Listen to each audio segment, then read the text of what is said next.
तो अब ये जो कोचिंग है उस पर इतनी डिपेंडेंट थी कि उनके बिजनेस को इस कंटेंट हेड के जाने की वजह से 20-25% का लॉस हो गया रेवेन्यू में.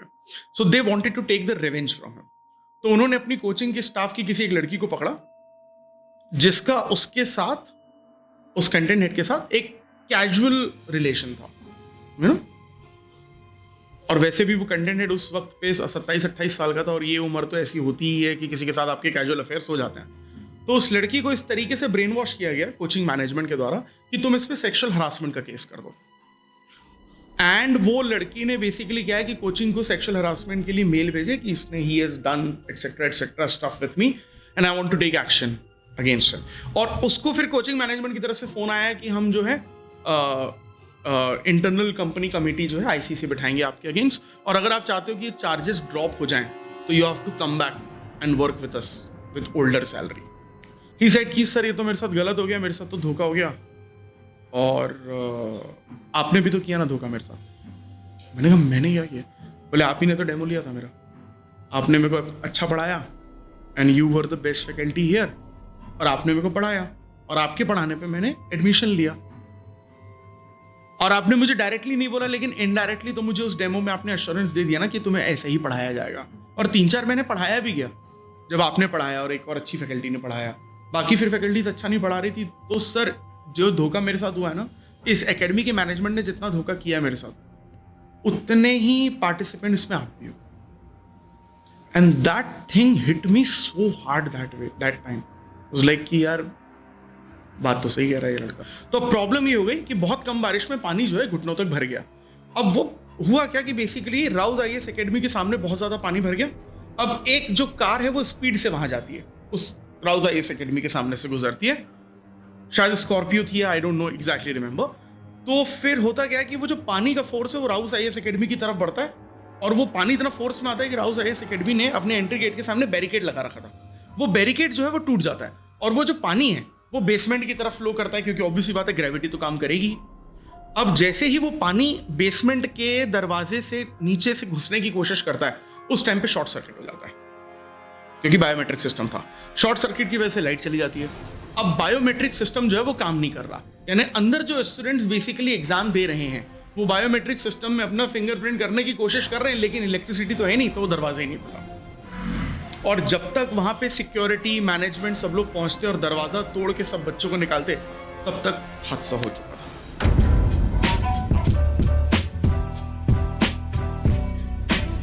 So yo everyone, कैसे this is Dishant ma'am, welcome back to the podcast. आज का podcast is going to be a podcast जहाँ पे आपको इन्फॉर्मेशन भी मिल रहा है, रियलिटी भी चेक भी मिल रहा है, थोड़ा अफेयर के बारे में भी है, एंड चीज़ें जो चल रही है आजकल यूनिवर्स में, स्पेशली यूपीएससी के यूनिवर्स में, दिल्ली में जो चीज़ें चलती है, दिल्ली में जैसी जैसी चीज़ें चलती है उसके बारे में बात करने वाले हैं. तो first of all we'll welcome Anubhav over here. I Anubhav, how are you? First of all आपका इंट्रोडक्शन दे दीजिए तो लोगों को पता चलेगा कि क्या है, क्यों है और कैसे है, आप कहाँ से one everything. So basic details चाहिए हमें सर. सो मेरा नाम अनुभव दीपानी है, एंड फिलहाल तो मैं दिल्ली में सेटल्ड हूँ, but basically I belong to Madhya Pradesh. South east Madhya Pradesh में एक छोटा सा डिस्ट्रिक्ट है बालाघाट, जो it's a kind of a Naxalite area, जो मध्य प्रदेश, महाराष्ट्र और छत्तीसगढ़ के बॉर्डर पे है. मैं वहाँ से बिलोंग करता हूँ. And I have done my schooling from Balaghat only 12th तक. Then I moved to Nagpur, Maharashtra for my graduation. और नागपुर में हिस्लप कॉलेज है, वहाँ से मैंने कम्युनिकेटिव इंग्लिश में ऑनर्स किया है. Then I completed my graduation in 2013 March April, and then 2013 June में I came to Delhi for the very first time for the preparation. First time experience Balaghat से जब मैं पहली बार दिल्ली आया तो आई फेल्ट लाइक कि मैं बर्मिंघम आ चुका हूँ. क्योंकि being from a Naxalite area and tribal area, development क्या होता है मैंने पहली बार देखा था. तो it was very obviously exciting. हाँ, ये फील मुझे तब भी आई थी जब मैं पहली बार नागपुर गया था, क्योंकि जब मैं नागपुर गया था 2009 में अपने ग्रेजुएशन के लिए, तो नागपुर उस वक्त पर भी मेट्रोपॉलिटन शहर माना जाता था, and it was one of the most developed cities of tier 2 categories, क्योंकि नितिन गडकरी ने 2009 में भी काम करना शुरू कर दिया था नागपुर जैसे शहर में, being an MLA that time. तो एक्सपीरियंस सही था. And UPSC civil services examination की प्रिपरेशन के लिए दिल्ली ही आना था, because Delhi is the hub for this UPSC examination. And then June में मैं 28th of June, if I remember correctly, 28th of June 2013 में दिल्ली आया पहली बार. And then I started preparing for the examination. 2014, 30th April 2014 तक मैंने अपनी preparation की, अपना सिलेबस ख़त्म किया. And then सोच के आप आए थे वैसे, मतलब यूपीएससी एग्जैक्टली क्यों यूपीएससी? फ्रैंकली स्पीकिंग, जब मैं 9th स्टैंडर्ड में था तो मेरा पहली बार डिस्कशन हुआ था मेरे पापा के साथ कि अब करियर में क्या करना है. तो आई वॉज अ वेरी डम स्टूडेंट इन साइंस, और मैं अभी भी साइंस नहीं पढ़ाता, क्योंकि यूपीएससी में जो अभी मैं सब्जेक्ट्स पढ़ाता हूँ that is polity, geography is my optional, and internal security, governance, world history, Indian society. But science का मैं कभी भी अच्छा स्टूडेंट नहीं रहा और ना ही कभी अच्छी फैकल्टी बन पाया. सो साइंस की फील्ड में मुझे नहीं जाना था. आई हेटेड मैथमेटिक्स ऑल्सो, तो मुझे इंजीनियरिंग भी नहीं करनी थी. आपने यूपीएससी क्यों सिलेक्ट किया? Why UPSC? So my dad said कि देखो ऐसा है कि ये एक फील्ड है यूपीएससी की जिसमें तुम जा सकते हो. एंड कोइंसिडेंटली यूपीएससी में उस टाइम पे जो सब्जेक्ट्स थे, क्योंकि अभी जो हम लोग यूपीएससी का पैटर्न फॉलो करते हैं वो 2013 में इम्प्लीमेंट हुआ है. एंड जब मैंने पहली बार यूपीएससी के बारे में सोचा तो मैं 2005-6 की बात कर रहा हूँ, जब मैं 9th क्लास में था. तो उस टाइम पे भी सब्जेक्ट्स ऑलमोस्ट यही थे, और मुझे एक ही सब्जेक्ट में इंटरेस्ट आता था स्कूल में भी 10th तक, that was SST, social studies, जिसमें हम लोग सिविक्स, जोग्राफी, हिस्ट्री ये सब पढ़ते हैं. एंड देन मैंने पापा को बोला कि इस एग्जामिनेशन का जो सिलेबस है वो तो मेरे सारे फेवरेट सब्जेक्ट्स ही हैं, और बचपन से ही I had the interest in debate competitions, national international issues, extempore speech, ऐसे राइटिंग कॉम्पिटिशन्स, कम्युनिकेशन. तो 9th क्लास में आई डिसाइडेड कि this is going to my field. तो आपको पढ़ने में मजा आ रहा है कि पढ़ाने में मजा आ रहा है? टीचिंग में एक्चुअली में ज़्यादा मज़ा आ रहा है, बिकॉज बस वही फील था कि जब आप 8th क्लास में पढ़ते हो तो 8th क्लास की मैथमेटिक्स आपको बहुत टफ लगती है, लेकिन जब आप 12th क्लास में पहुंच जाते हो और 12th की मैथ्स पढ़ने लगते हो तो 8th की मैथ्स आपको बहुत ईजी लगने लगती है. एस्पिरेंट और फैकल्टी में सबसे बड़ा फ़र्क ये होता है कि जब मैं एस्पिरेंट था तो मुझे लगता था कि यार ये सब्जेक्ट्स मैं याद कैसे करूंगा और मैं इसको कैसे एग्जाम में लिखूंगा. आज मैं फैकल्टी हूँ तो जो सब्जेक्ट्स पहले मैं पढ़ नहीं पाता था, आज मैं उन सब्जेक्ट्स को पढ़ाता हूँ. Things become easy for you. तो ये सबसे बड़ा चेंज है कि आपका इस एग्जामिनेशन को देखने का जो पर्सपेक्टिव है वो पूरी तरीके से चेंज हो जाता है. आप बेसिकली पूरी तरीके से एनालाइज करने लगते हो उस एग्जामिनेशन को फैकल्टी के नज़रिए से. और जब एक एस्पिरेंट फैकल्टी बनता है, क्योंकि इस फील्ड में बहुत सारी फैकल्टीज ऐसी भी हैं जो कभी खुद यूपीएससी के एस्पिरेंट नहीं रही हैं, वो किसी एक दो सब्जेक्ट्स के एक्सपर्ट हैं अकॉर्डिंग टू देयर फील्ड और सिर्फ वो सब्जेक्ट पढ़ाते हैं. लेकिन मैं एस्पिरेंट रहा था, 18 के 18 सब्जेक्ट यूपीएससी के मैंने पढ़े, और जब मैंने पढ़ाना शुरू किया तो मुझे पता था कि इस स्टूडेंट को क्या दिक्कतें आ रही होंगी, क्योंकि उसी तरीके की दिक्कतें मैं ऑलरेडी फेस कर चुका था.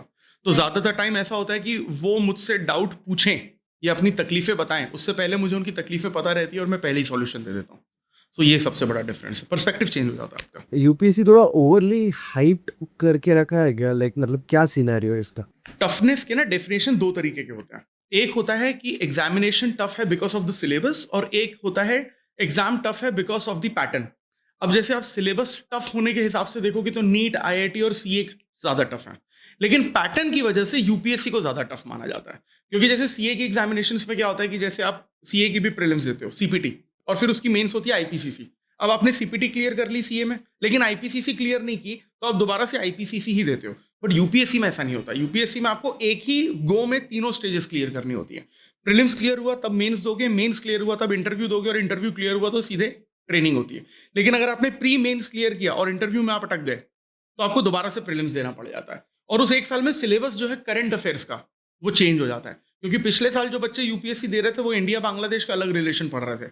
इस साल जो बच्चे यूपीएससी देंगे वो इंडिया बांग्लादेश का अलग रिलेशन पढ़ रहे हैं, क्योंकि शेख हसीना की बैंड बजा दी गई है बांग्लादेश में, तो रिलेशन चेंज हो गया. तो ये बेसिकली इस वजह से ये बहुत ज़्यादा टफ हो जाती है एग्जाम पैटर्न. अभी यूपीएससी कर रहे तो दिल्ली या फिर जो लोकेशन में चीज़ें हो रही है, लाइक कोचिंग है या फिर वहाँ पे आके पढ़ना इज़ इम्पोर्टेंट, या फिर आप घर पे भी बैठ के पढ़ सकते हो? एक घर पे बैठ के सेफली पढ़ सकते हो? ORN की रियलिटी क्या है? ORN पहले तो ऑडियंस को बता देते हैं, ORN is basically old Rajendra Nagar, जहाँ पे बेसिकली यूपीएससी की प्रिपरेशन करवाई जाती है. Old Rajendra Nagar and Karol Bagh. देखो 2016 में ना इंटरनेट रिवॉल्यूशन आया था इंडिया में. 2016 से पहले जो एस्पिरेंट्स थे, जैसे मैंने भी सही तरीके से तैयारी 2013 में शुरू की, इंटरनेट रिवॉल्यूशन से पहले, क्योंकि हम तो वो जनरेशन के हैं जिनका बेसिकली 2G भी ढंग से काम नहीं करता था, और अभी के लोगों के हाथ में पूरी दुनिया है मोबाइल फ़ोन के नाम पे. तो बात यह है कि 2016 से पहले ये जो मिथ थे वो बहुत ज़्यादा सॉलिड हुआ करते थे कि अगर आईएएस बनना है तो दिल्ली आना पड़ेगा।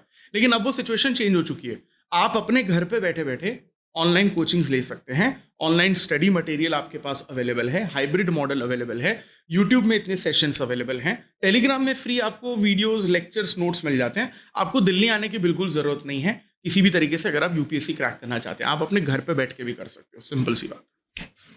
कितने एग्जैक्टली बच्चों की डेथ हो गई थी? देखो, बड़ी सिंपल सी बात है। ओल्ड राजेंद्र नगर में जो 2 किलोमीटर की रोड है, जिसको पूसा रोड कहा जाता है, वो यूपीएससी इंडस्ट्री का मक्का है। उस 2 किलोमीटर की ओल्ड राजेंद्र नगर की सड़क पे आपको हर साल 10,000 करोड़ का बिजनेस देखने को मिलता है, जिसमें कोचिंग इंस्टीट्यूट्स आते हैं, आपके पीजी फ्लैट्स आते हैं रेंट वाले, खाना पीना, दवाइयाँ, स्टेशनरी वगैरह वगैरह। अब होता क्या है ना कि अभी जो यूपीएससी का बेसिकली हालत हो रखी है वो 1929 के अमेरिका के ग्रेट डिप्रेशन की तरफ हो रखी है। 1929 में अमेरिका में क्या हुआ था कि डिमांड कम हो गई थी और सप्लाई ज़्यादा हो गई थी। यूपीएससी की इंडस्ट्री में भी वही है कि बच्चे अभी भी बहुत हैं, लेकिन बहुत ज़रूरत से ज़्यादा कोचिंग इंस्टीट्यूट सब खुल चुके हैं। अब एक ही जगह पर सारे लोगों को अपनी कोचिंग खोलनी है, क्योंकि मार्केट पूरा का पूरा वहीं पर बना हुआ है। अब ऐसा है कि आपको इंडिया का सबसे अमीर आदमी बनना है तो आपको बेसिकली फाइनेंशियल कैपिटल मुंबई जाना पड़ता है। आपको यूपीएससी का एकदम मास्टरमाइंड बनना है और एकदम यूपीएससी का मुकेश अंबानी आपको बनना है तो आपको दिल्ली में ओल्ड राजेंद्र नगर में आना पड़ता है कोचिंग ओनर बनने के लिए। तो लैंड रिसोर्स जो है ओल्ड राजेंद्र नगर का, वो तो लिमिटेड ही है ना, जमीन तो उतनी है। अब बेसिकली क्या है कि फर्स्ट फ्लोर पे कोचिंग खुल गई, फिर सेकंड फ्लोर पे दूसरी कोचिंग है, थर्ड फ्लोर पे दूसरी कोचिंग है, फोर्थ फ्लोर पे आप कमर्शियल कोई भी इंस्टीट्यूट चला नहीं सकते। एमसीडी का रूल है, क्योंकि जो दिल्ली है वो हिमालयन जो टेक्टोनिक एक्टिविटीज का रीजन है, जो शिवालिक और मिडिल हिमालय है, उससे बहुत ज्यादा नजदीक है। तो दिल्ली जो है वो अर्थक्वेक जोन 4 में आता है। तो आप फोर्थ फ्लोर पे कमर्शियल एक्टिविटीज नहीं कर सकते according to the proper guidelines of MCD. हाँ, थोड़ा बहुत आप इधर उधर इलीगली कर लो तो आपकी कोचिंग खुल जाती है। अब जगह जो है वो बची नहीं है, तो अब लोगों ने वहां पर क्या किया, बिल्डिंग ओनर्स ने बेसमेंट क्रिएट कर दिए और बेसमेंट में कोचिंग चलने लग गई। ठीक है, एक कोचिंग जिसमें मैं कुछ टाइम पहले पढ़ाता था वो भी बेसमेंट में ही चलती थी। तो अब हुआ क्या कि बेसमेंट में अब वहाँ पे जिस कोचिंग की हम लोग बात कर रहे हैं, आप तो नाम ले सकते हैं क्योंकि पूरी दुनिया को पता है कि राउज आईएएस एकेडमी की हम लोग बात कर रहे हैं। तो वहाँ पर बेसिकली क्या है कि बायोमेट्रिक सिस्टम था उस बेसमेंट में एंट्री करने के लिए और एग्जिट करने के लिए। तो मेंस टेस्ट सीरीज का टाइम चल रहा था, ये बात है जुलाई लास्ट वीक 2024 की, और सितंबर में हर साल यूपीएससी के मेंस आते हैं। तो जिन बच्चों का प्रीलिम्स क्लियर होता है वो दिन में 2-2 3-3 टेस्ट देते हैं, मेंस के 3-3 घंटे के। तो अब सारे बच्चे जो हैं वो बेसिकली टेस्ट दे रहे थे। अब बारिश का टाइम भी चल रहा था दिल्ली में। वैसे दिल्ली में बारिश कम होती है because Delhi is the semi arid region, 50 centimetre per annum के आसपास। लेकिन दिल्ली का जो ड्रेनेज सिस्टम है वो ब्रिटिशर्स के टाइम का है। तो सेमी एरिड रीजन यानी 50-60 सेंटीमीटर पर एनम की बारिश भी दिल्ली का ड्रेनेज सिस्टम नहीं संभाल सकता। आपने खुद नोटिस किया होगा, और जो लोग दिल्ली गए हैं या दिल्ली में रहते हैं उन्होंने भी नोटिस किया होगा कि 2 घंटे की बारिश में घुटने तक पानी भर आता है। तो प्रॉब्लम ये हो गई कि बहुत कम बारिश में पानी जो है घुटनों तक भर गया। अब वो हुआ क्या कि बेसिकली राउज आईएएस एकेडमी के सामने बहुत ज्यादा पानी भर गया। अब एक जो कार है वो स्पीड से वहां जाती है, उस राउज आईएएस एकेडमी के सामने से गुजरती है, शायद स्कॉर्पियो थी, आई डोंट नो एग्जैक्टली रिमेंबर। तो फिर होता क्या है कि वो जो पानी का फोर्स है वो राउज आईएएस एकेडमी की तरफ बढ़ता है, और वो पानी इतना फोर्स में आता है कि राउज आईएएस एकेडमी ने अपने एंट्री गेट के सामने बैरिकेड लगा रखा था। वो बैरिकेड जो है वो टूट जाता है, और वो जो पानी है वो बेसमेंट की तरफ फ्लो करता है, क्योंकि ऑब्वियसली बात है ग्रेविटी तो काम करेगी। अब जैसे ही वो पानी बेसमेंट के दरवाजे से नीचे से घुसने की कोशिश करता है, उस टाइम पे शॉर्ट सर्किट हो जाता है, क्योंकि बायोमेट्रिक सिस्टम था। शॉर्ट सर्किट की वजह से लाइट चली जाती है। अब बायोमेट्रिक सिस्टम जो है वो काम नहीं कर रहा, यानी अंदर जो स्टूडेंट्स बेसिकली एग्जाम दे रहे हैं वो बायोमेट्रिक सिस्टम में अपना फिंगरप्रिंट करने की कोशिश कर रहे हैं, लेकिन इलेक्ट्रिसिटी तो है नहीं, तो वो दरवाजा ही नहीं खुला। और जब तक वहां पे सिक्योरिटी मैनेजमेंट सब लोग पहुंचते और दरवाजा तोड़ के सब बच्चों को निकालते, तब तक हादसा हो चुका था। अब ये बेसिकली इससे हुआ ये कि इससे पहले भी, इस इंसिडेंट से पहले भी बेसमेंट में कोचिंग चलाना इलीगल था पूरी तरीके से, और लेकिन वो फिर भी जैसे जैसे चल रहा था। लोकल लेवल पे हम लोग कभी ब्राइब कर देते हैं, रिश्वत दे देते हैं, करप्शन है हर जगह पे इंडिया में, हम सभी को मालूम है। बट इसके बाद वो चीज़ इतनी ज़्यादा हाईलाइट हो गई, नेशनल इंटरनेशनल मीडिया तक भी चली गई, कि जितनी भी बेसमेंट में कोचिंग्स थी, पीजी थे, हॉस्टल्स थे, फ्लैट्स थे, यहाँ तक कि स्टेशनरीज थी, उनको पूरी तरीके से सील कर दिया गया। और जब ये इंसिडेंट हो गया तो बच्चे और बच्चों के पेरेंट्स इतना डर गए कि यहाँ पर बेसिकली क्या है, सिक्योरिटी के कंसर्न्स हैं, तो बच्चों को उन्होंने भेजना थोड़ा सा कम कर दिया। इसलिए आप देखोगे कि अभी आज की तारीख में 2025 की हम लोग बात करें, ओल्ड राजेंद्र नगर में आपको जो बच्चों के नंबर्स हैं यूपीएससी एस्पिरेंट्स के, वो लेस देन 50% देखने को मिलते हैं। And it has hit the industry very very hard in a negative way, very hard. कितने एग्जैक्टली बच्चों की डेथ हो गई थी? ये पता ही नहीं चला और ये पता चलेगा भी नहीं, क्योंकि इसमें बेसिकली क्या है कि अलग अलग थ्योरीज हैं। कुछ लोगों ने बोला कि जिस कोचिंग में बेसिकली मैं काम करता था वो राउज आईएएस के सामने ही थी, मतलब काइंड ऑफ। तो वहां पर बेसिकली कुछ हमारे कोचिंग के ऑफिस बॉय थे, असिस्टेंट बॉयज थे, उन्होंने बताया कि जब तक मीडिया आती, पुलिस आती, तब तक बेसिकली पुलिस ने या फिर कुछ ऑफिसर्स ने कुछ बच्चों की डेड बॉडीज को पीछे के रास्ते से निकाल लिया, सामने से सिर्फ 3 या 4 या वॉट एवर डेड बॉडीज ही निकली वगैरह वगैरह। तो क्या एग्जैक्टली जान माल का नुकसान कितना हुआ अभी तक किसी को पता नहीं है। वो रिपोर्ट्स में जो आया है ऑफिशियली, यूपीएससी फैकल्टीज की आदत है कि जो सरकार ने कहा है वही सही है, तो हम लोग भी वही मान के चलते हैं। और मेरी जो खुद की अब कोचिंग है बदलाव आईएएस, उसमें मैंने और मेरी टीम ने एक डिटेल वीडियो भी डाला है कि राउज आईएएस एकेडमी में वो कांड किस तरीके से हुआ था। It is 15-16 minutes long video, अगर किसी को वो देखना है तो वो जाके देख सकते हैं। आपकी कोई स्टोरी, मतलब आप जैसे मेरे को बोल रहे थे कि आपका भी कोई क्लासेस के रिलेटेड कैजुअल दोस्त का कैजुअल रिलेशनशिप था, कुछ बोल रहे थे, तो उसका क्या सिनेरियो है? Okay, yes of course. See ये चीज को समझने से पहले एक्चुअली हमें ये समझना पड़ेगा कि जो यूपीएससी की कोचिंग इंडस्ट्री है ना, वो उतनी ही टॉक्सिक है जितनी बैंगलोर और मुंबई और पुणे की कॉर्पोरेट लाइफ होती है। ठीक है, पैसा बहुत है यहाँ पर, no doubt about it, depends on your skill. क्योंकि यहाँ पर ऐसी फैकल्टीज भी हैं जो साल का 50 करोड़ रुपए कमाती हैं, ऐसी फैकल्टीज भी हैं जो साल का 6 लाख रुपए भी कमाती हैं।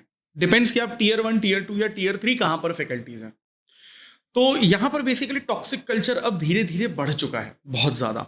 फैकल्टीज़ को, कंटेंट के जो लोग होते हैं, ग्राफिक के लोग होते हैं, आईटी टीम के लोग होते हैं, काउंसलर, मार्केटिंग के, इनको बेसिकली बस ये कि धंधा ला कर देना है। क्योंकि देखो सिंपल सी बात है ना, किसी भी यूपीएससी इंडस्ट्री का ना, किसी भी यूपीएससी कोचिंग का एक मोटो ये होता है कि अगर भाई हमारी क्लास में ना 100 बच्चे हैं तो रैंकर हमारा एक ही है, बाकी हमारे 99 जो हमारा रैंकर है एक है, बाकी 99 बैंकर्स हैं।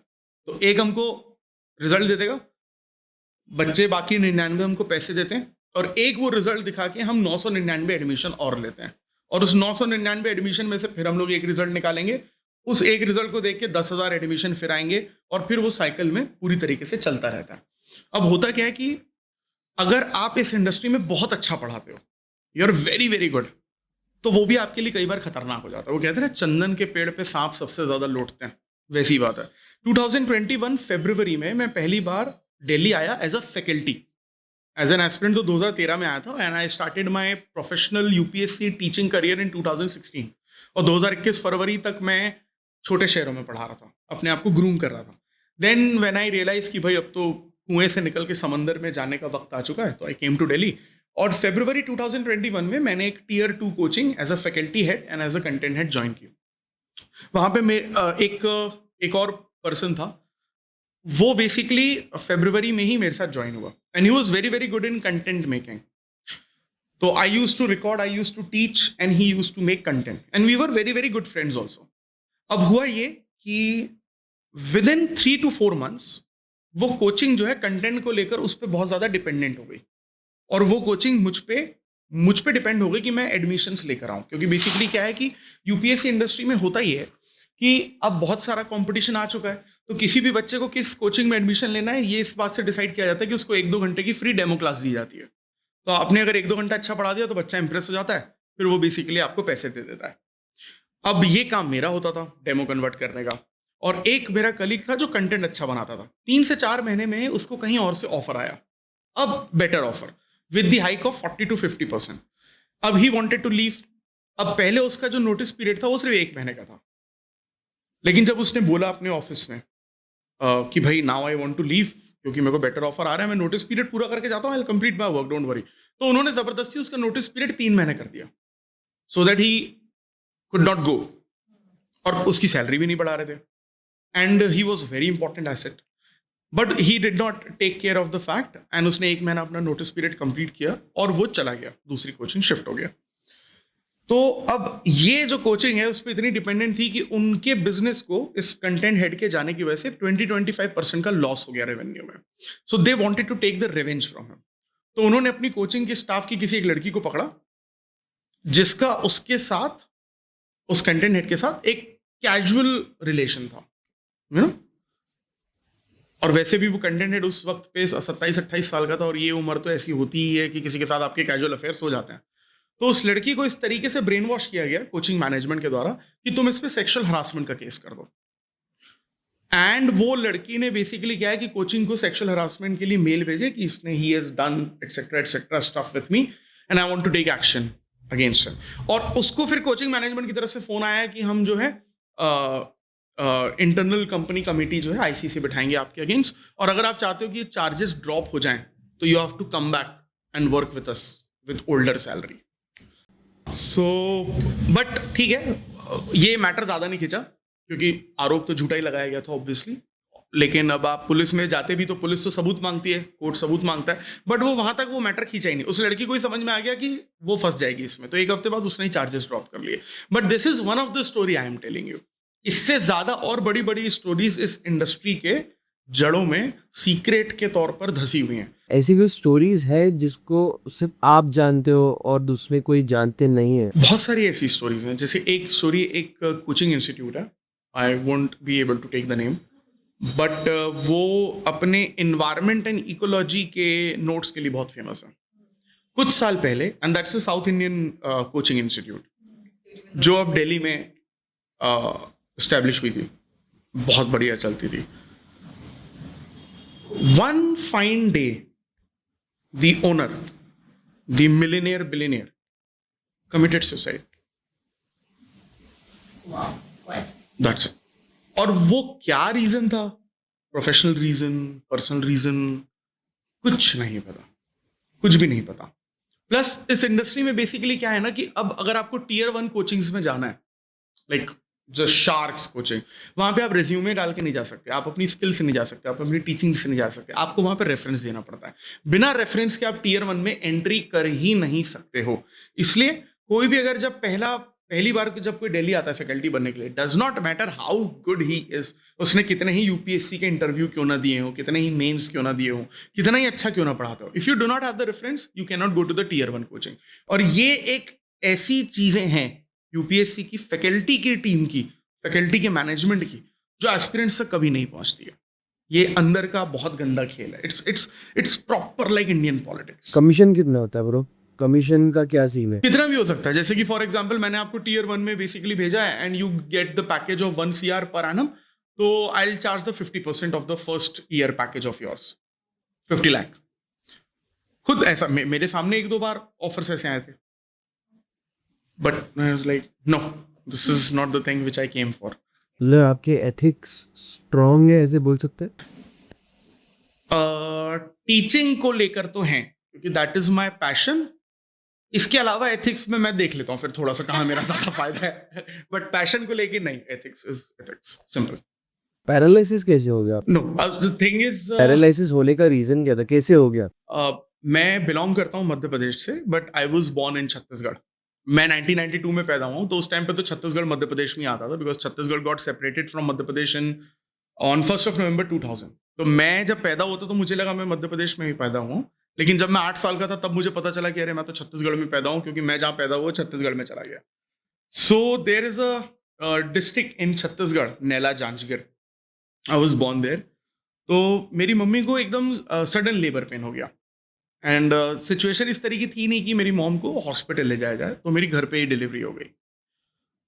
इत्तेफाक से वैसे मेरे पड़ोस में एक डॉक्टर दंपत्ति भी रहते थे, तो उन्होंने डिलीवरी कराई थी, बट घर पे डिलीवरी होती थोड़ा रिस्क तो होता ही है। तो जब मैं पैदा हुआ तो 2 दिन के बाद, मैं जब सिर्फ 2 दिन का था, तो मेरी जो पूरी लेफ्ट बॉडी है वो झटके मारने लग गई थी। And then immediately I was admitted to the hospital, then ICU। Then वहां पे जाके पता चला कि जब मैं पैदा हो रहा था तो मेरे ब्रेन, राइट साइड के ब्रेन की जो 7th नर्व है वो डैमेज हो गई थी। तो उस वजह से कुछ केमिकल लोचा दिमाग में हो गया था, कुछ प्रॉब्लम्स हो गई थी, और मैं कुछ महीने तक एडमिट रहा। डॉक्टर सेड कि शायद this kid will not survive, और अगर ये सर्वाइव करता भी है तो ये he will be mentally retarded completely. मतलब इसका खाना खिलाना, इसको नहलाना, इसको वॉशरूम लेके जाना, इसका जिंदगी भर आपको खुद ही करना पड़ेगा। बट समहाउ आई सर्वाइव्ड, और मेरी दवाइयाँ भी चली। जब मैं 3, 3.5, 4 साल की उम्र तक का था तब तक दवाइयाँ भी चली मेरी। बोलना भी बंद कर दिया था। यस, 3.5 साल की उम्र तक मैंने बोला भी नहीं था, कि जबकि बच्चे 2-2.5 साल में मेरे ख्याल से आराम से बोलने लगते हैं, और मैंने 3.5 साल की उम्र तक बोला भी नहीं था। तो वो जितना मैंने कम बोला था, मैं पूरा का पूरा कवर करता हूँ अपनी टीचिंग में, कि अब मैं सारा बोलूँगा। सो देन फिर मैं ठीक हो गया। डॉक्टर वॉज ऑल्सो सरप्राइज कि भाई ये लड़का तो शायद मेंटली रिटार्टेड होता, but how he recovered don't know. मेरी बहन वैसे अभी भी मुझे कहती है कि मैं मेंटली रिटार्टेड हूँ, दैट्स अ डिफरेंट थिंग, ठीक है। बट फिर ठीक हो गया, and I was good in studies. But 2024 के फर्स्ट हाफ में I was in a bit professional stress. मतलब ऐसा था कि मैं थोड़ा, एक्चुअली 2024 में 30 साल बाद वो जो प्रॉब्लम थी ब्रेन के राइट साइड की 7th नर्व की, जो आपके फेस के मसल्स को कंट्रोल करती है, वो 30 साल बाद वो प्रॉब्लम लौट आई। Actually 2024 January, being specific 16th of January 2024 शाम को 4:30 बजे के आसपास, मैं उस टाइम पे रायपुर में था, कैपिटल ऑफ छत्तीसगढ़। वहाँ पे मैं हिस्ट्री पढ़ाने के लिए गया हुआ था फॉर अ मंथ मॉड्यूल, और वहाँ पे मुझे माइनर पैरालिसिस अटैक आया अचानक से कैसे, मतलब मेरे को नहीं समझा, अचानक से कैसे हो गया? अचानक से। और मुझे रियलाइज भी 2-3 घंटे बाद हुआ, जब मैं क्लास ले रहा था शाम को 5 से 7:30 की। तो आई रियलाइज कि मेरा जो लेफ्ट साइड का फेस का मसल है वो मूव नहीं कर रहा है, और जब मैं बोल रहा हूँ, मैं half of the lips are working, not the complete lips are working. तो मैंने उसको उतना सीरियसली नहीं लिया। मैं रात भर मैंने वेट किया। अगले दिन सुबह मैं गया डॉक्टर के पास, एंड डॉक्टर सेड कि ऐसा ऐसा हुआ, and I told my history and all. और उन्होंने मुझे 1 हफ्ते की कुछ बहुत ज़्यादा स्ट्रॉन्ग डोज की दवाई दी। आप इस सिनेरियो में जो पैरालिसिस हुआ, तभी अकेले थे या फिर क्या था, मतलब अकेले थे? अकेला था, एंड स्टेरॉइड्स दिए गए मुझे, एंड देन मैं 1 हफ्ते में ठीक हो गया। और फ्रैंकली स्पीकिंग, जब मैं उस फ्लैट में घुसा जहाँ पे मुझे रुकना था, थोड़ी सी नेगेटिविटी मुझे लगी थी। My dad believes a lot in vastu, इस वजह से मैं भी थोड़ा सा बिलीव करता हूँ।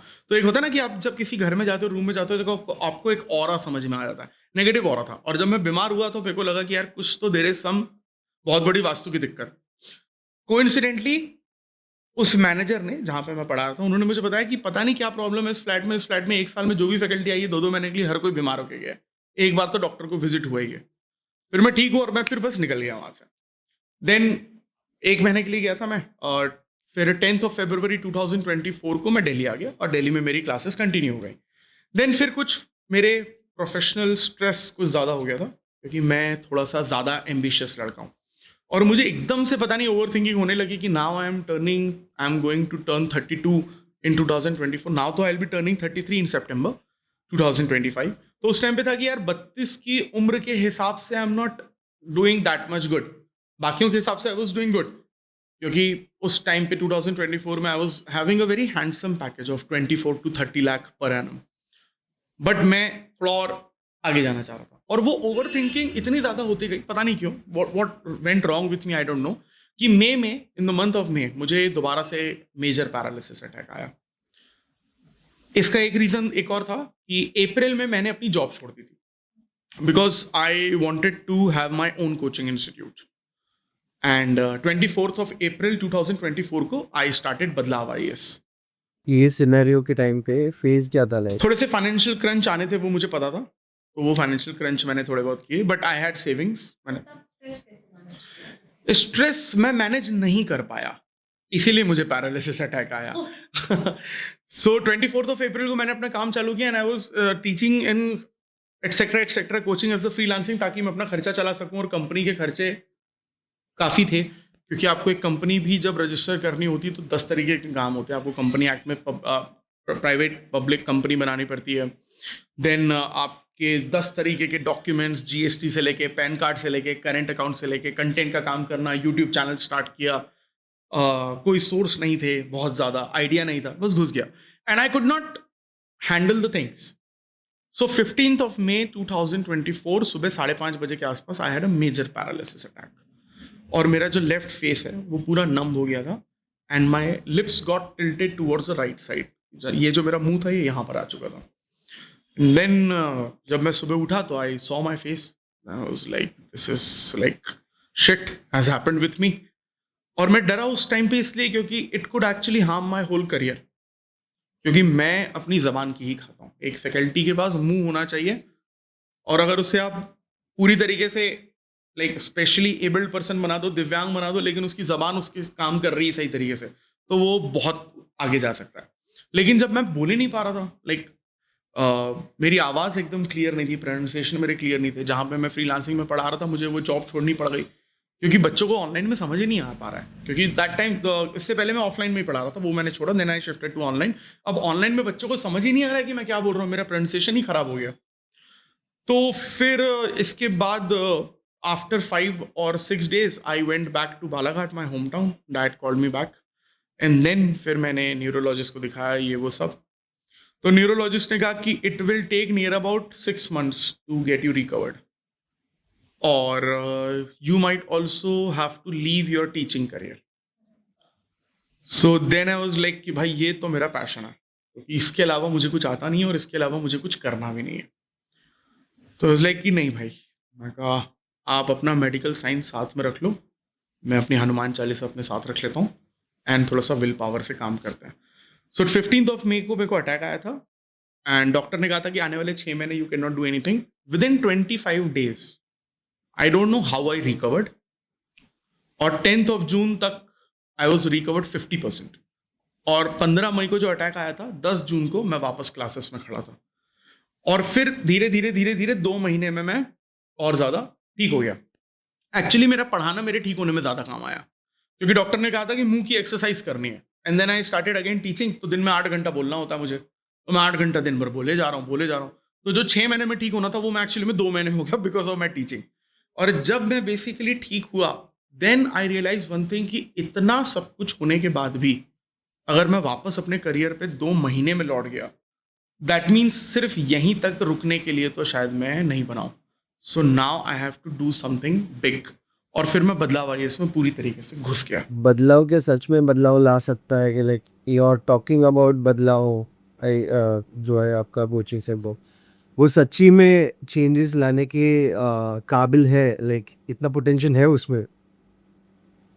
Thing is I entered this industry in the year 2016, जब मैं Tier 2 Tier 3 शहरों में पढ़ा रहा था बालाघाट में। Then I started my professional teaching career in 2016 from Himachal Pradesh. पहाड़ों में जाने का शौक था, तो वहीं पे जॉब ले ली पहली, सोलन, शिमला वगैरह वगैरह। देन 2017 में मैंने रायपुर में पढ़ा है। 2018 में I came back to Balaghat, I open my own coaching institute, own school there. Lockdown के बाद आई केम टू दिल्ली। तो दिल्ली में फिर जब मैंने फर्स्ट कोचिंग ज्वाइन की अपनी February 2021 में, देन मैंने स्विच कर लिया September 2021 में, एंड देन मैं Tier 3 से Tier 2 कोचिंग में आया, क्योंकि मैं अपने आप को पॉलिश कर चुका था, and I started earning very good package. वहीं पर मुझे भी ये समझ में आया दूसरी कोचिंग में जाने के बाद कि मेरा सबसे बड़ा टैलेंट ये है कि I can convince students very easily by my demo classes कि आप यहाँ पे एडमिशन ले लो। Not in the sense of cheating and all, but I used to teach them properly. आप भी स्टूडेंट रह चुके हो राइट स्टार्टिंग में? हाँ, मैं स्टूडेंट रह चुका और मुझे पता है इसकी मेंटालिटी क्या है और ये क्या सोच क्या है। वो सिर्फ ये सोच के आया है कि ये जो सामने वाला आदमी दाढ़ी वाला मुझे पढ़ा रहा है, इसको पढ़ाना आता है कि नहीं आता है, मैं इसको चेक करूंगा आज। अगर इसने अच्छा पढ़ा दिया तो मैं इसको पैसे दे दूंगा, नहीं तो मैं कहीं और चला जाऊंगा। तो मुझे वो मेंटालिटी पता थी। अब ये 2 साल में बेसिकली क्या हो गया कि मैं I became a business bringing faculty for the academy, कि भाई ये आदमी ना धंधा ला के देता है, पैसा ला के देता है। पढ़ाता भी था मैं बाकी सब्जेक्ट्स, बट डेमो मेरा सीन था। तो आई एंजॉयड इट थॉरली।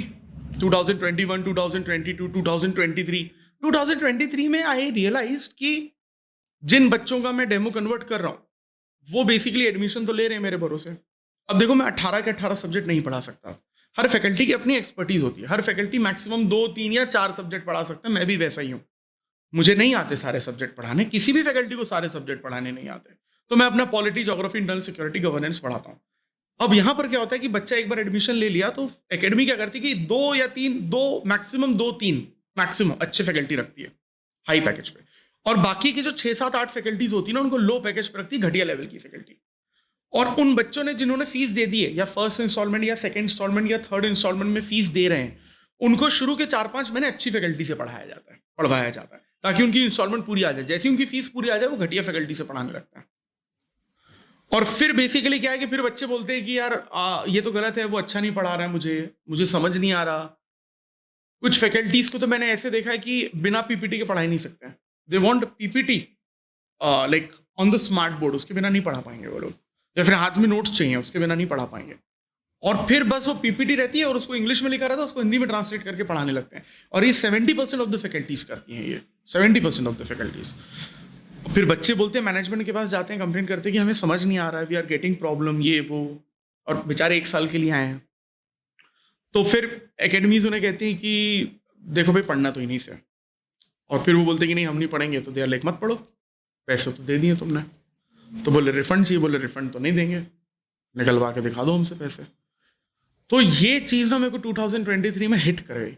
और 2-3 बच्चों ने बेसिकली, मुझे पता तो था ऊपर ऊपर से, बट 2-3 बच्चों ने मुझे बताया कि सर, एक स्टूडेंट था, मुझे आज भी याद है, झारखंड का, ट्राइबल था वो, 2023 में उसने मुझे कैबिन में रोते रोते बताया कि उसके डैड जो थे वो एग्रीकल्चर लेबरर थे एक टाइम पे, फिर उन्होंने खुद की ज़मीन खरीदी और वो फार्मर बने।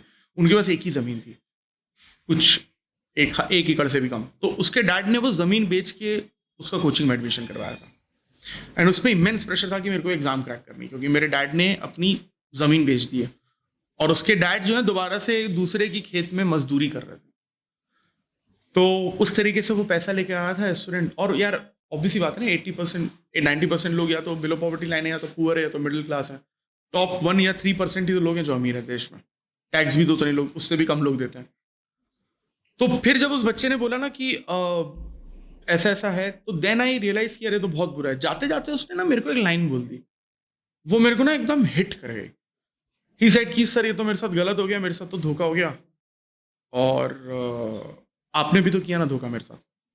मैंने कहा मैंने क्या किया? बोले आप ही ने तो डेमो लिया था मेरा, आपने मेरे को अच्छा पढ़ाया, and you were the best faculty here, और आपने मेरे को पढ़ाया, और आपके पढ़ाने पे मैंने एडमिशन लिया। और आपने मुझे डायरेक्टली नहीं बोला, लेकिन इनडायरेक्टली तो मुझे उस डेमो में आपने एश्योरेंस दे दिया ना कि तुम्हें ऐसे ही पढ़ाया जाएगा। और 3-4 महीने पढ़ाया भी गया, जब आपने पढ़ाया और एक और अच्छी फैकल्टी ने पढ़ाया। बाकी फिर फैकल्टीज अच्छा नहीं पढ़ा रही थी। तो सर जो धोखा मेरे साथ हुआ है ना, इस एकेडमी के मैनेजमेंट ने जितना धोखा किया मेरे साथ, उतने ही पार्टिसिपेंट इसमें आप भी हो। And that thing hit me so hard that time. Was like कि यार बात तो सही कह रहा है ये लड़का। सब कोचिंग में यही होता है मोस्टली, आई फील, मेरे को तो ऐसे ही लगता है। हर कोचिंग में हो रहा है, हर कुछ कोचिंग्स हैं जिनके मैं नाम लूंगा जो अच्छी कोचिंग है, जो लिटरली बहुत अच्छी सर्विसेज देती हैं। मैं कुछ टाइम पहले एक ऐसी कोचिंग से जुड़ा हूँ, एक ऑनलाइन एडटेक है, 2nd year, IAS origin. Mister Shanat उसके ओनर है, Shanat Shrivastava, if I am not wrong enough. तो उस कोचिंग में मैंने देखा कि यार जो प्रॉमिस किया जाता है IAS ओरिजिन के द्वारा, वो डिलीवर करते हैं, क्योंकि मैं उनके साथ 2-2.5 साल से जुड़ा हूँ। अभी के टाइम पे कोई अच्छी वाली कोचिंग है? आई एम नॉट श्योर यूपीएससी का स्कीम और टर्नओवर कैसे है, बट अभी वाली कोई कोचिंग अच्छी है? एक तो यूपीएससी की मैंने आपको बताई, एक इंडियन इकोनॉमिक सर्विसेज की एक कोचिंग है, Ecoholics, very good coaching, Tier 1 edtech पे है। वो जो प्रॉमिस करते हैं वो डिलीवर करते हैं। IAS ओरिजिन और इकोहॉलिक्स दोनों कनेक्टेड भी हैं आपस में, और मतलब कंटेंट, टीचिंग, एवरीथिंग गुड। तो बेसिकली वो, आई एम सो सॉरी, मैं डीरेल हो गया थोड़ा सा टॉपिक से। सो जब उस बच्चे ने बोला तो मेरे को हिट हुआ, और ये कहानी हर एक की है। तो फिर 2023 में मैंने पहली बार डिसाइड किया ना कि I do not have to do this with other students, क्योंकि ऐसा कहीं ना कहीं मेरे साथ भी हुआ था 2013-14 में, कि जब मैं पढ़ने आया था तो मुझे 2-3 फैकल्टीज ने बहुत अच्छा पढ़ाया, उसके बाद की फैकल्टीज का मेरे को कुछ समझ में ही नहीं आया। एंड आई थॉट कि मेरे साथ जो हुआ है मैं भी दूसरों के साथ मिलकर इस बच्चे के साथ यही तो कर रहा हूँ।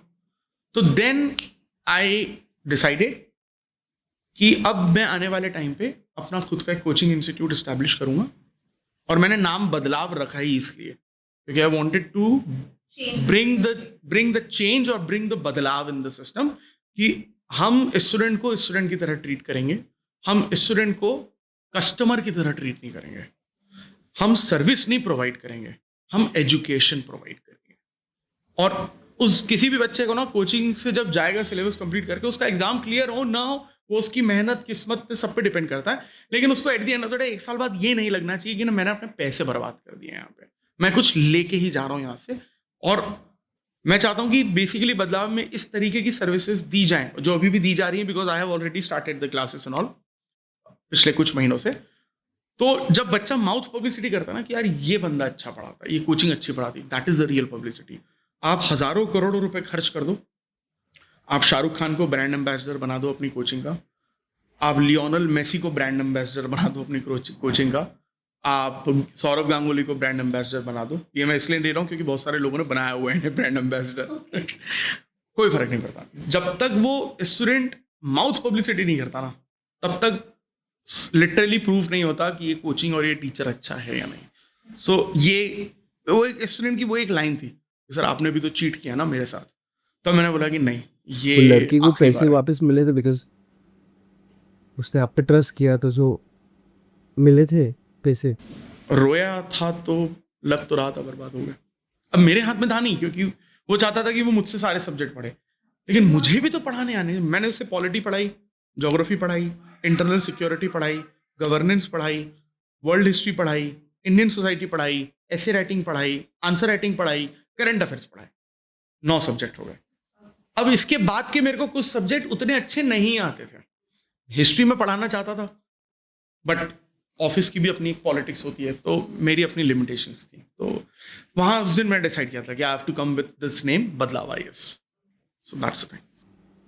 ऐसे सिनेरियो में कब तक यूपीएससी की तैयारी की जा सकती है? कब तक आप प्रिपरेशन कर सकते हो? आप कब तक इस चीज़ को लेके आगे आगे तक जा सकते हो? एक क्लियरिफिकेशन थोड़ा दे दो इसके बारे में। करेक्ट। देखो, दिस थिंग इज, लोग बोलते हैं कि you should not have plan B, क्योंकि प्लान ए से आप डिस्ट्रैक्ट हो जाते हो। ये सारी चीजें ना फिल्मों में बहुत अच्छी लगती हैं, है ना, वेब सीरीज में बहुत अच्छी लगती हैं, that you should not have plan B and all. But the thing is कि अगर आप यूपीएससी की प्रिपरेशन कर रहे हो तो आपके पास प्लान बी हमेशा होना चाहिए।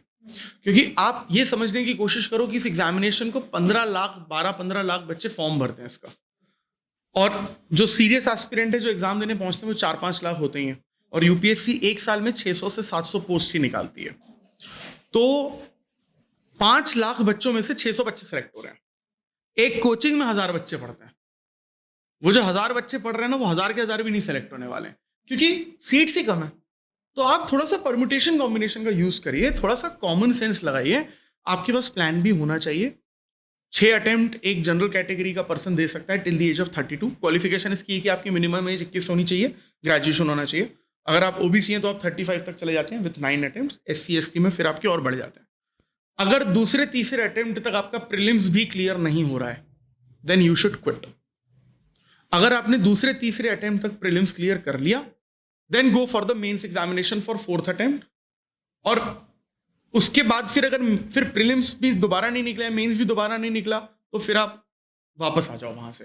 क्योंकि होता क्या है ना कि अगर आप लगे पड़े हो, आपने 22 की उम्र से एग्जाम देनी शुरू की और आपने 6 अटेम्प्ट दिए और आपका एग्जाम क्रैक नहीं हुआ, till the last attempt your age is 28 और 29, और आप 28 या 29 में अपना करियर शुरू करोगे। फिर जॉब आपको करनी ही पड़ेगी। फिर बेसिकली क्या है कि फिर या तो आप बोलोगे नहीं, एक्चुअली द थिंग इज ना कि यूपीएससी की जो पढ़ाई है ना वो कोकेन की तरह होती है।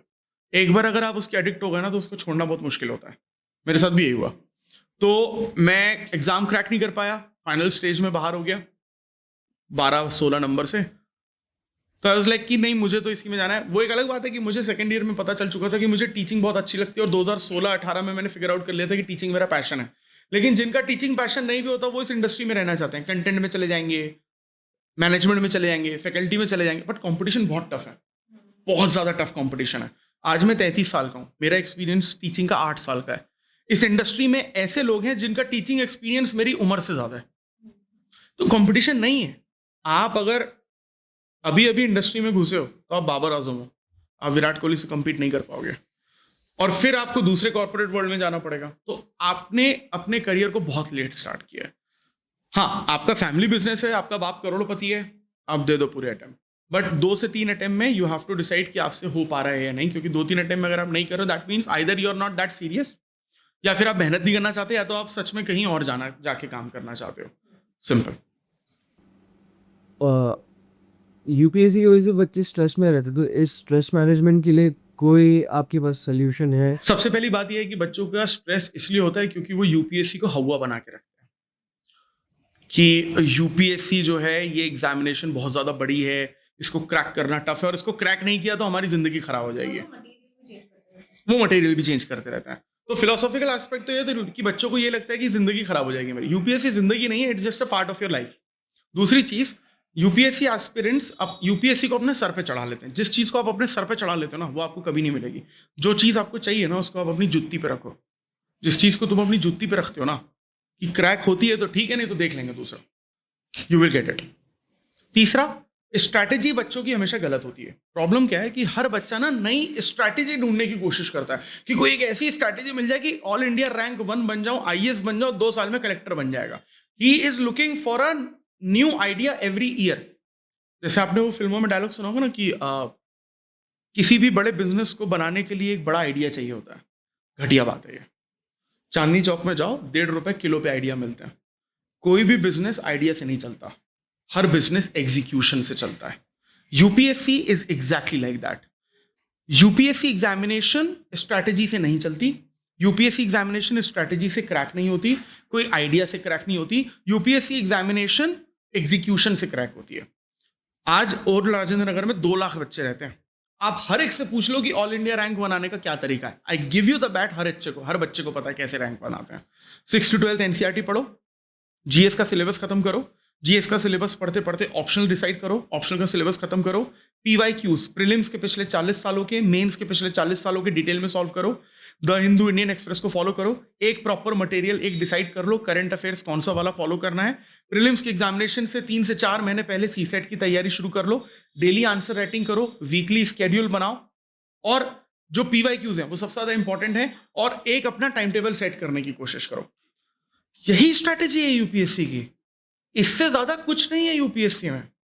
अब मैं कौन सी कहां से नई स्ट्रैटेजी ले आऊं, या कौन सा कोई ऐसी नई फैकल्टी नई स्ट्रैटेजी ले आएगा कि ओ भाई मतलब माइंड ही ब्लो हो गया कि मतलब भाई तुमने मतलब मुझे मतलब एक अमृत दे दिया कि देश के 150 करोड़ लोगों को ये नहीं पता और सिर्फ मुझे ये पता है। ओपनहाइमर थोड़ी ना हो तुम कि मतलब न्यूक्लियर बॉम्ब बनाने का, फ्यूजन का तरीका सिर्फ तुम्हारे पास था और दुनिया में किसी के पास नहीं।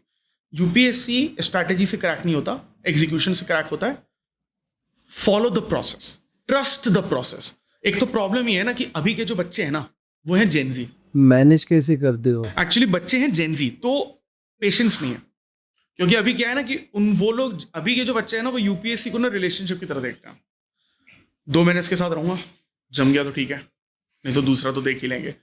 एक बुक उठाई आपने लक्ष्मीकांत, 2 महीना पढ़ा, पार्लियामेंट पढ़ा, प्रीएम्बल पढ़ा, जब तक आप centre state relation emergency provision तक पहुंचते हो तब तक आप बोलते हो अरे तो बहुत टफ है, इसको चेंज करो, डीडी बसु लेके आता हूँ। डीडी बसु से बोर हो गए, सेठ घोष की बुक लेके आता हूँ। उससे बोर हो गया, कपाड़िया की बुक लेके आ गया हूँ। 4 पॉलिटी कॉन्स्टिट्यूशन की बुक उसके रूम पे पड़ी हुई है, एक नहीं पढ़ी उस बंदे ने। तो 10 बुक को एक बार नहीं पढ़ना है, एक बुक को 10 बार पढ़ना है। तो अपने सोर्सेस चेंज मत करो। तुम कॉन्स्टिट्यूशन की कोई भी किताब क्यों ना पढ़ लो, अरे लिखा वही है। डॉक्टर अंबेडकर प्रेसिडेंट को इलेक्ट करने की प्रोसेस एक ही लिख के गए हैं, वो हर जगह वही है। आप हिस्ट्री की 10 किताबें क्यों खरीद रहे हो? 1-2 किताब खरीदो, उसको पढ़ो। जिस एक किताब में अगर औरंगजेब 1707 में मरा है, तो दूसरी किताब में भी 1707 में ही मरा होगा, वो नहीं चेंज होगा। औरंगजेब जब मरा है तभी मरा है। Geography Indian monsoon, south west monsoon, north eastern monsoon है, तो वो हर किताब में एक जगह से ही केरल से बारिश शुरू हो रही है। दूसरी किताब में कश्मीर से बारिश नहीं शुरू होने वाली, वो केरला से ही शुरू होकर पूरे इंडिया में फैलेगी। तो बच्चे रिसोर्स चेंज करते रहते हैं और फिर उनके पास बन जाता है बंडल, और फिर वो पढ़ नहीं पाते, स्ट्रेस में आ जाते हैं। सबसे इंपॉर्टेंट चीज जो सबसे क्रिटिकल है यूपीएससी के लिए, रिवीजन। बच्चे रिवीजन नहीं करते। आपने जो पढ़ा है उसको 24 घंटे के अंदर पढ़ो। उस 24 घंटे को जो रिवाइज किया आपने, उसको 3 दिन में दोबारा रिवाइज करो, 1 हफ्ते में तीसरी बार रिवाइज करो, 15 दिन में चौथी बार रिवाइज करो, 1 महीने बाद 5वीं बार रिवाइज करो, 6 महीने बाद 6वीं बार रिवाइज करो, और उसके बाद जब आप 2 साल 10 साल बाद भी 7वीं बार बैठोगे ना उसको लेके, विद इन अ सेकंड आपको सारी चीजें याद आ जाएगी। बच्चे सिर्फ पढ़ते रहते हैं, आगे पाठ पीछे सपाट, रिवीजन नहीं करते। एग्जीक्यूशन ढंग से करो, आपका एग्जाम निकलेगा। और अगर मुझसे कोई भी ये एक्सपेक्ट कर रहा है कि मैं कोई ट्रिक दे दूंगा, आई एम रियली सॉरी, कोई ट्रिक नहीं है यूपीएससी की। There is no shortcut of this examination. आपको 18 सब्जेक्ट्स डिटेल में पढ़ने पड़ेंगे, पीवाईक्यू सॉल्व करने पड़ेंगे, टेस्ट सीरीज देनी पड़ेगी, एनसीईआरटी पढ़नी पड़ेगी, ऑप्शनल पढ़ना पड़ेगा, करंट अफेयर्स पढ़ने पड़ेंगे। और ये बेसिकली क्या है कि ये चीज हम लोग बदलाव आईएएस में पूरी तरीके से इंप्लीमेंट करवाते हैं। क्योंकि जब मैंने बोला कि like we have to bring Badlav, तो वो सिर्फ डेमो कन्वर्जन वाली सीन नहीं थी। साल भर तक उस बच्चे को कैसे कांटेक्ट में रखना है अपने उसकी स्ट्रैटेजी कि भाई वीकली स्केड्यूल, तेरे को आज ये पढ़ना है, फिर ये पढ़ना है, फिर ये पढ़ना है, तेरे को ये करना पड़ेगा. एग्जैक्टली. एंड थोड़ा सा गुरु शिष्य जिसमें आपका थोड़ा सा अपनापन हो, जिसमें आप उसको डांट फटकार भी सकते हो, और उसमें थोड़ा सा डिस्टेंस भी हो कि वो आपको ये मना करने की हिम्मत भी नहीं रख सकता कि मैं नहीं पढ़ रहा, मेरा मन नहीं है आज. It is as simple as that. तो बदलाव आईएएस में बेसिकली हम क्या करते हैं कि पूरा वीकली स्केड्यूल बना के देते हैं. जिस फैकल्टी जो बेस्ट ऑफ द बेस्ट पढ़ाती है बच्चों के लेवल पर जाकर, उन्हीं से हम पढ़वाते हैं, जिसमें I lead the faculty, I lead the content, everything there. Plus crisp type में बहुत सिंपल मैनर में आपको कंटेंट देते हैं. प्लस यूट्यूब को हम लोग मार्केटिंग के लिए इस्तेमाल नहीं करते. आज भी अगर आप बदलाव आईएएस के यूट्यूब पे चैनल पे जाएंगे, आपको वीडियोस कम दिखेंगे, लेकिन वो वीडियो सिर्फ वो हैं जो यूपीएससी से रिलेटेड है. आपको इस वीडियो के डिस्क्रिप्शन में आपको लिंक भी मिलेगी, आपको दिखेगा कि वो सिर्फ यूपीएससी का कंटेंट है. हम बकवास कंटेंट बिल्कुल नहीं देते. That's why basically we came up with this particular concept of Badlav IAS. That's the thing. And जाने से पहले आप कोई मैसेज देना चाहते हो, एंडिंग नोट, या फिर कुछ बोलना चाहते हो आप स्ट्रेस मैनेज के बारे में, स्ट्रेस मैनेजमेंट के बारे में, या फिर यूपीएससी के बारे में, कुछ भी, like what ever you feel. Stress management में ऐसा है कि तरीका अपना बदल लीजिए पढ़ाई का. इसको बहुत ज्यादा हैवी मत करिए. मेडिटेशन थोड़ा सा करिए. अगर आप रिलीजियस नहीं हैं, एथिस्ट हैं, तब भी कोई दिक्कत नहीं है, लेकिन कम से कम स्पिरिचुअल बन जाइए. क्योंकि being a religious person is a different thing, being a spiritual person is a different thing. एक एथिस्ट पर्सन भी स्पिरिचुअल हो सकता है. जितने भी रिलीजन है ना दुनिया में, हिंदू, मुस्लिम, सिख, ईसाई, बौद्ध, जैन, पारसी, जूइश वगैरह वगैरह, इन सबका गोल एक ही है कि उनको अध्यात्म की तरफ जाना है, स्पिरिचुअलिज्म की तरफ जाना है. जो रिलीजन है ना, वो सिर्फ मीडियम है उस स्पिरिचुअलिज्म के जाने का. अब आप चर्च में वो स्पिरिचुअलिज्म ढूंढ रहे हो या फिर हनुमान मंदिर में ढूंढ रहे हो, that is particular your choice. लेकिन अगर आप थोड़े से स्पिरिचुअल हो जाते हो ना, तो बेसिकली आपका जो स्ट्रेस है वो कम होने लगता है. और स्ट्रेस इसलिए भी आता है क्योंकि जब आप अपने पास दूसरा ऑप्शन नहीं छोड़ते, आप अपने पास दूसरा ऑप्शन तैयार रखिए. मेरे को 2018 से पता था कि अगर मैं ये एग्जाम क्रैक नहीं कर पाया तो I have to become the faculty. तो लास्ट अटेम्प्ट में भी जब बेसिकली क्या है कि मैं कुछ 12-16 नंबर से लास्ट स्टेज में रह गया, एकदम फाइनल स्टेज में, इवन देन मेरे को बिल्कुल स्ट्रेस नहीं आया. जिस दिन नेगेटिव रिजल्ट आया उस रात भी बहुत सारी चीज़ों, मेडिटेशन वगैरह वगैरह, आप हनुमान चालीसा पढ़ लो, सब सॉर्टेड है. ठीक है, मैं उस रात भी आराम से सो गया था. तो एक चीज़ तो ये है. एक और चीज़ ये है कि यूपीएससी जो है वो आपकी लाइफ नहीं है. UPSC is a part of life. Life बहुत ज़्यादा बड़ी है. गो for the goal, 100% go for the goal. अपना 100% डेडिकेशन लगा दो, लेकिन अपने आप को बर्बाद नहीं कर लेना उसमें, है ना. मतलब बेसिकली क्या है ना कि वो ब्रेकअप में और यूपीएससी में फर्क होना चाहिए. ठीक है, तो you just go for that with very honesty, and then फिर आप स्ट्रेस में भी नहीं आएंगे. It's all sorted. So that is it for today guys. I hope you like the video. अगर वीडियो पसंद आया रहेगा तो लाइक, शेयर, सब्सक्राइब, आपको जो भी करने का आप कर सकते हो. बिंदास फॉलो करो. आपको अगर डिटेल्स चाहिए तो हम डिटेल्स कमेंट सेक्शन में नीचे पिन कर देंगे, आप जाके देख सकते हो, चेकआउट कर सकते हो. अगर आपको कांटेक्ट करने का है तो आप डायरेक्टली कर सकते हो, बट किसी का रेफरेंस देखिए करो. एंड अगर आपको चाहिए कि आप कांटेक्ट गलती से हो रहा नहीं है इन लोग से, तो आप हमें बता सकते हो. हमारे थ्रू रेफरेंस करके हम लोग जल्दी से जल्दी काम करवाने का ट्राई कर सकते हैं, करवाने का ट्राई कर सकते हैं. So that is it for today. तक के लिए बाय बाय, शबा के, take care, whatever it is. Signing off this play. श्री मातरे नमः. आदेश. Thank you so much. I thoroughly enjoyed it. Thank you.